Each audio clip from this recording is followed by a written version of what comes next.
First ever factory outlet Mukunda jewelleries grand opening December 14న హన్మకొండలో. నమస్తే రమగారు. నమస్తే చే రమగారు, మనం కొంతమందిని ఇష్టపడతాం, వాళ్ళకి చాలా దగ్గర వాళ్ళని చూస్తూ ఉంటాం, ప్రతిదీ షేర్ చేసుకుంటాం, మనం చెప్పాలనుకుంటాం. కానీ వాళ్ళు అంటి ముట్టనట్టుగా మనల్ని పట్టించుకున్నట్లుగా ఉంటారు. కొన్ని కొన్ని క్యారెక్టర్స్ మనకి ఎదురవుతూ ఉంటాయి ఇలాంటివి. అలాంటప్పుడు ఏం చేయాలండి? వాళ్ళ అటెన్షన్ మన మీద ఉండదు అసలు, కానీ మనకు మాత్రం పూర్తిగా ఉంటుంది. జనరల్గా ఇలాంటి ఇష్యూస్ మొగుడు పెళ్ళాల మధ్య ఉంటాయి జయ. అంతే. పొద్దున్న తెచ్చి దగ్గర నుంచి సాయంత్రం దాకా అన్ని పనులు మనమే అందిస్తాం. ఒక్క మాట, మొగుడు పిల్లల మధ్య ఉంటేనే మనం ఇది ఎక్స్ప్రెస్ చేస్తాం, అటెన్షన్ లేదని. ఏ అక్క చెల్లెళ్ళు అన్నదమ్ములు అనుకోండి, అయ్యో మాట్లాడట్లేదని కొన్ని రోజులు అనుకుంటా, పోనీ మాట్లాడిపోతే మాట్లాడిపోయారు, వాళ్ళకి నచ్చితే మాట్లాడతారు, లేకపోతే లేదు అనుకుంటాం కదరమ్మ గారు. అవును. ఓన్లీ వైఫ్ అండ్ హస్బెండ్ మధ్య మాత్రమే ఏంటి మాట్లాడట్లా, ఎందుకు ఇట్లా ఉన్నారని ఎక్కువగా ఆలోచిస్తాం. మాట్లాడతారు కానీ ఏంటంటే నిర్లక్ష్యంగా ప్రవర్తిస్తారు. నీకు చెప్పేదేంటి, నీతో ఏంటి అన్నట్టుగా ప్రవర్తిస్తారు. ఆడ మగ కూడా చేస్తారు జయ. ఇది పెళ్ళాలు చేస్తారు, మొగుళ్ళు చేస్తారు. వాళ్ళు ఫీల్ అవుతారు, వీళ్ళు ఫీల్ అవుతారు. ఇప్పుడు ఆడవారికి సాగిద్దారమ్మ గారు. సాగుతుంది జయ. ఎందుకు సాగదు? ఎందుకు సాగదు? నిర్లక్ష్యం చేయటం అనేది. నిర్లక్ష్యం చేయటం, మా ఇష్టారాజ్యంగా ఉండటం, తన వాళ్ళకే ఇంపార్టెన్స్ ఇవ్వటం, తను అనుకున్నదే చేయటం. మెతగ్గా ఉండే భర్తలు లేరా లోకంలో? లేరనుకుంటున్నావు నువ్వు, నీ అనుభవం అలాంటిది. ఉన్నారు జయ, అట్లా కూడా ఉంటుంది. మేబీ రెండు ఉంటాయి కదా, ఒకటే రెండు ఉంటాయి, తప్పు. రెండు ఉంటాయి. ఎందుకంటే మనకి ఎలా అయిందంటే జయ, ఇదివరకటి కాలం వేరు. ఇదివరకు ఎక్కడో ఒక్క గయ్యాళ్ళు ఉండేది, ఆమె గంప గయ్యాళి, ఊరికొక్క గయ్యాళి ఆవిడ ఉండేది. మన చుట్టాల్లో పెద్ద సమూహంలో ఒక్క ఆవిడే నోరు గలది. అలాగే ఉండేవాళ్ళు. మగవాళ్ళు చాలామంది ఉంటారు, రౌడీలు, అన్నిటికీ పోట్లాటకు దిగేవాళ్ళు, పెద్ద నోరు పెట్టుకునేవాళ్ళు, గొడవ పెట్టి గెలిచేవాళ్ళు, ఈజీగా చెంపకాయల మీద కొట్టేయటం, చెంపల మీద కొట్టేయటానికి జోరుగా వెళ్ళిపోయేవాళ్ళు. మగవాళ్ళు ఎక్కువ, ఆడవాళ్ళు తక్కువ పాతకాలపు సమాజంలో. ఇది మనం ఎలా అయిందంటే క్రమంగా మనకి ఆడవాళ్ళని అదుపులో ఉంచి పెంచే విధానం మర్చిపోయాం మనం. మనకు ఇప్పుడు ఆ పద్ధతి లేదు. ఆడాళ్ళు వంటింటి కుందేళ్ళుగా లేరమ్మా ఇప్పుడు. అస్సలు కాదు. ఉన్నాం, అయినా కూడా కొంత పరిస్థితి ఆడవాళ్లే సర్దుకోవాల్సిన స్థితి ఉన్నది తప్పకుండా. కానీ సర్దుకోని వాళ్ళు కూడా చాలామందే ఉన్నారు. తమిష్టారాజ్యంగా చేసేవాళ్ళు. భర్తనైనా ఆడబిడ్డలనైనా అత్తగారినైనా లకార మకార ప్రయోగాలు చేసేవాళ్ళు, పోట్లాటకు వచ్చేవాళ్ళు, మీదబడి కొట్టేవాళ్ళు చాలామందే ఉన్నారు. ప్రతి వాళ్ళు అవును మా వాళ్ళల్లో 2-3 ఉన్నారు అని చెప్తారు కావాలంటే. నీ అనుభవం లేదు నీకు, అంతే. అంతే, నువ్వు చూడలేదు ఇంకా. నేను కేసులు చూస్తాను, మనుషుల్ని చూస్తాను, చుట్టుపక్కల చూస్తా, కథలు, పుస్తకాలు, పత్రికలు, పేపర్లు. మీరు డిక్షనరీ అయిపోయారు కదా. నేను రోజు న్యూస్ చూస్తాను జయ. 100% ఉదయము సాయంత్రము న్యూస్లు చూడాల్సిందే మేము. ప్రతిరోజు పేపర్ చదవాల్సిందే. పేపర్ చదవని రోజున ఏదో అన్నం తినని రోజుగా ఉంటాను నేను. మరి నేను లేకపోతే నాకు ఇంత సమాచారం ఎలా వస్తుంది? ఇలాంటి వాళ్ళు అన్ని చోట్ల ఉన్నారు, ఎప్పుడు ఉంటారు.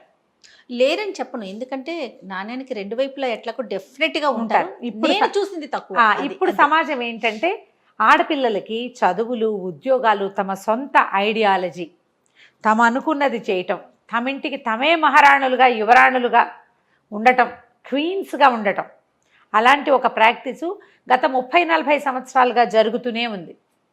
అయితే ఇప్పుడు మనం నిర్లక్ష్యం గురించి మాట్లాడుతున్నాం. వాళ్ళు వీళ్ళు కూడా చేయొచ్చు కదా. సాధారణంగా నిర్లక్ష్యానికి గురయ్యేసరికల్లా మనకి పెయిన్, దుఃఖం, పోట్లాట జనరల్గా జరిగేది కదా. వాదిస్తాం, పోట్లాడతాం, అడుగుతాం, క్వశ్చన్ చేస్తాం. ఏంటి నీ ఉద్దేశం? ఎందుకు మాట్లాడట్లా, లేదా ఎందుకు ఇలా చేసావు, నాకు చెప్పకుండా ఎందుకు చేసావు, నీతో పాటు నేను సమాన భాగస్వామిని కానా, ఇలాంటివి ఏవో నేను అన్నప్పుడు అప్పుడు అది చేయలేదా, ఇప్పుడు ఇది చేయలేదా, నేను అదంతా చేసా కదా అని నిలదీస్తాం. చిలికి గాలివాని అయిపోతుంది. ఈ టీ కప్పులో తుఫాను ఒక్కొక్కసారి అమ్మాయి పుట్టింటికి వెళ్ళిపోవటానికి, లేదా ఈ అబ్బాయి వాకౌట్ చేయడానికి, లేదా కొట్టడానికి, అబ్యూజింగ్కి, మ్యాన్ హ్యాండ్లింగ్కి, అబ్యూజింగ్ అనకూడదు, మ్యాన్ హ్యాండ్లింగ్కి ఆడాళ్లే కొట్టే. అప్పుడు ఆడవాళ్ళు కూడా తిరగబడి వాళ్ళు కూడా ఓ చెంపకాయ కొట్టడానికి దారి తీస్తోంది ఇవాళ రేపు. ఆడామగా ఒకళ్ళు కొట్టుకుంటున్న కేసులు డజన్ల కొద్దీ చూస్తున్నాం పేపర్లలో టీవీలలో కూడా. నేను కూడా వింటున్నాను అనుకో. అవును. అబ్బాయి కొట్టాడు, అమ్మాయి కూడా కొట్టింది. సినిమాలో కూడా చూస్తాం. వీడు చంపకాయ కొడితే ఆ అమ్మాయి ఇంతే ఉంటుంది పిచ్చికలాగా, అంత పెద్ద మగాడిని ఎగిరెగిరి చంపకాయలు కొట్టేస్తాను. దాన్ని మనం ఫన్నీగా నవ్వేసుకుంటున్నాం. నిజంగా అలా కొడితే జయ అసలు ఆ సంసారం నిలుస్తుందా? అదే కదా. చెప్పు, ఆడపిల్ల ఎవరో ఒకళ్ళు చంపకాయ కొడుతుందా? లేదు రమ్మగారు, నేను కూడా విన్నానండి. అవునా? నేను విన్నాను రమ్మగారు, రీసెంట్గానే విన్నాను. ఇది మాత్రం విన్నా. ఇలా వెళ్ళిపోతాయి. మీరు గమనించండి, అవతల వాళ్ళు మీతో నిర్లక్ష్యంగా బిహేవ్ చేస్తున్నారంటే, చుట్టుపక్కల వాళ్ళు ఎవరైనా అయితే వాళ్ళని పక్కన పెట్టండి. మనం ఎక్కడా కాంప్రమైజ్ కావక్కర్లేదు. అడగండి ఒకసారి, పోట్లాటకి దిగద్దు. అడిగాక వాళ్ళ సమాధానం చెప్పలేదు అనుకోండి, మళ్ళీ అడగద్దు. మీరు కూడా నిశ్శబ్దంగా ఉండడాన్ని ప్రాక్టీస్ చేయండి. కళ్ళు ఐ కాంటాక్ట్ ఇవ్వద్దు. అన్నం పెట్టేటప్పుడు కూడా ఐ కాంటాక్ట్ ఇవ్వద్దు. మాట్లాడకుండా ఉండిపోతే సైలెంట్ వార్ ఉండిపోతే ఆటోమేటిక్గా ఇది పల్చబడుతుంది. మనం చుట్టుపక్కల వాళ్ళతో చేసేటప్పుడు భర్తలతోటి కానీ భార్యలతోటి కానీ ఇదే చేయాలి. మొహం తప్పించాలి. ఇంట్లోనే ఉంటాం, నువ్వు ప్రశ్నించి సమాధానం రావట్టలేవు. ప్రశ్నించావు, ఆన్సర్ వచ్చిందనుకో ఓకే, రాలేదనుకో మళ్ళీ పరిప్రశ్న చేస్తావా? పదే వాళ్ళని వెళ్ళి పిలిపించి అడిగిస్తావా? నాతో సరిగా ఉండట్లేదు అనే విషయాన్ని ఎంతమంది చెప్పుకుంటారు రోతగా? అదే కదా. పూట ఏం చెప్తావు? చెప్పుకుంటాం. ఏదో పెద్ద సీరియస్ ఇష్యూ అయితే, ఇది ఏదో చిన్నది మనకు అర్థమవుతోంది, వీళ్ళు మనతో సరిగా ఉండట్లేదు. తర్వాత విశ్లేషించండి, వీళ్ళు ఇలా బిహేవ్ చేయడానికి గల కారణం ఏంటి? ఏదైనా ఇష్యూనా, ఆఫీస్ ఇష్యూవా, ఫైనాన్షియల్ ఇష్యూవా? ఇతను నన్ను ఫేస్ చేయట్లేదు, నాతో సరిగా ఉండట్లేదు అంటే ఎలాంటి కారణాలు ఉండొచ్చు? ఒక్క కారణం అనుకుని దాని మీదకి వెళ్ళొద్దు. మల్టిపుల్ ఇష్యూస్ అయి ఉండొచ్చు. మీరు ఏదైనా సార్ట్అవుట్ చేయగలిగితే దాన్ని సార్ట్అవుట్ చేయండి. దానికి మనం ఎంతవరకు కారణమవుతున్నామో ఆలోచించండి. ఇది పెద్ద పాయింట్. అతను అట్లా మనతో అంటిముట్టినట్టుగా ఉండటానికి, లేకపోతే నిర్లక్ష్యంగా బిహేవ్ చేయటానికి, నీకు చెప్పేదేంటి అన్నట్టుగా మాట్లాడడానికి కారణం మనం కూడానా అనేది విశ్లేషించండి. ఎప్పుడు కూడా మానవ సంబంధాలు ఇచ్చిపుచ్చుకోవటంతో ఉంటాయి. బార్టర్ సిస్టమే. నువ్వు సరిగ్గా ఇవ్వు, సరిగ్గా తీసుకోగలుగుతావు. ఒకసారి నువ్వు సరిగ్గా ఇచ్చినా తీసుకోలేకపోతావు. వాడు ఇవ్వడు అవతలవాడు, లేదా అవతలది ఇవ్వదు. ఎందుకు ఇవ్వట్లేదు అనేది ఆలోచించండి. ఆలోచించి సరిచేస్తే ఈ బంధాలని తెంపుకోకుండా మనం ఉంచుకోగలుగుతాం. ఈ రోజున మానవ సంబంధాలు దెబ్బతింటున్నాయంటే ఎంతసేపు ఎక్స్పెక్టేషన్సే మనకి. ఎప్పుడు అవును గారు, ఎక్స్పెక్టేషన్స్. తర్వాత నువ్వు ఇచ్చేటప్పుడేమో నీకు పొదుపు, నీకు బోల్డన్ జస్టిఫికేషన్స్ ఉంటాయి నువ్వు సరిగ్గా చేయకపోవటానికి. అదే జస్టిఫికేషన్ అవతల వాళ్ళకు ఉంటుందని మనం ఆలోచించము. అవును. నువ్వు ఏదో వేళకి అన్నం వండలేదు ఈరోజు, నీకు 100 ఉంటాయి కారణాలు. నువ్వు పొద్దున్నే లేవలేకపోయావు, దానికి రాత్రి నిద్ర పట్టలేదు, పిల్లాడు ఏడ్చాడు, వాకిట్లో ఎవరో వచ్చారు, 2-3 ఫోన్లు ఎక్స్ట్రా వచ్చినాయి, పాలగిన్న చేయి జారి పడిపోయింది, లిస్ట్ చెప్తావు. అతను లేటుగా వస్తే నువ్వు ఓ కారణం ఊహించుకుని దాని మీదే మాట్లాడతావు. ఇలాంటి నాకు వచ్చిన 1 డజన్ జస్టిఫికేషన్స్ అతను చెప్తే నువ్వు కథ చెప్తున్నావు అనకూడదు.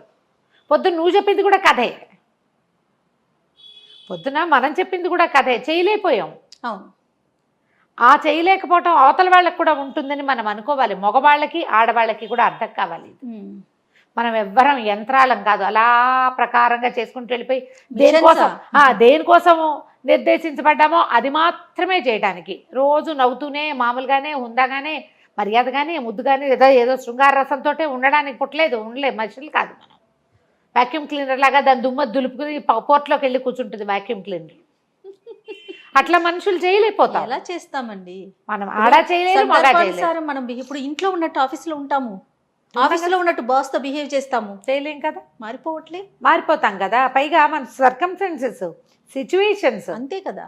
రకరకాల ఈవెంట్స్, రకరకాల మనుషులు, మనం కలిసేటువంటి మనుషుల తాలూకు వివిధమైన ప్రవర్తనలు, అవన్నీ కూడా మన జీవితానికి కారణమవుతాయి.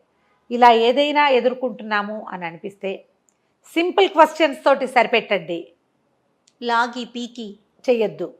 నిశ్శబ్దాన్ని అవలంబించండి. వాళ్ళు నాలుగు పీకు చచ్చినా మాట్లాడకుండా మాత్రం కాదు, కామ్గా ఉండటం, పూర్తిగా మూతికి జిప్ కాదు, అవసరమైనంత మటుకే మాట్లాడండి. ఐ కాంటాక్ట్ మానేయండి. కొంత మనం సార్ట్అవుట్ చేయగలుగుతాం. ఇంకా పరిస్థితి ముదిరిపోతే క్లోజ్ రిలేటివ్స్ ఎవరితోటైనా పంచుకోండి.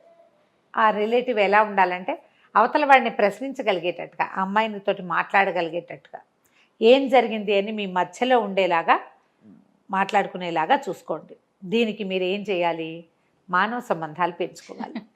100% అండి. మీ ఇద్దరితోటి మాట్లాడగలిగే ఒక మిడిల్ మ్యాన్ ఉండాలి కదా. Man or women, middle one family. మీ అమ్మా నాన్నకి చెప్తే నిన్ను వెనకేసుకొస్తారు, నువ్వే కరెక్ట్. వాళ్ళ అమ్మా నాన్నకి వెళ్తే మొగాడు అలాగే ఉంటాడు, అలా పిచ్చి మాటలు మాట్లాడతారు వాళ్ళు కదా. వాళ్ళమ్మా నాన్న మీ అమ్మా నాన్న కాకుండా మధ్య మార్గంగా చక్కగా ఒక స్నేహితులు కుటుంబమో, ఒక ఫ్రెండ్సో, ఒక ఫ్యామిలీయో, కజిన్సో, ఒక ఫ్యామిలీని ఉంచుకోండి.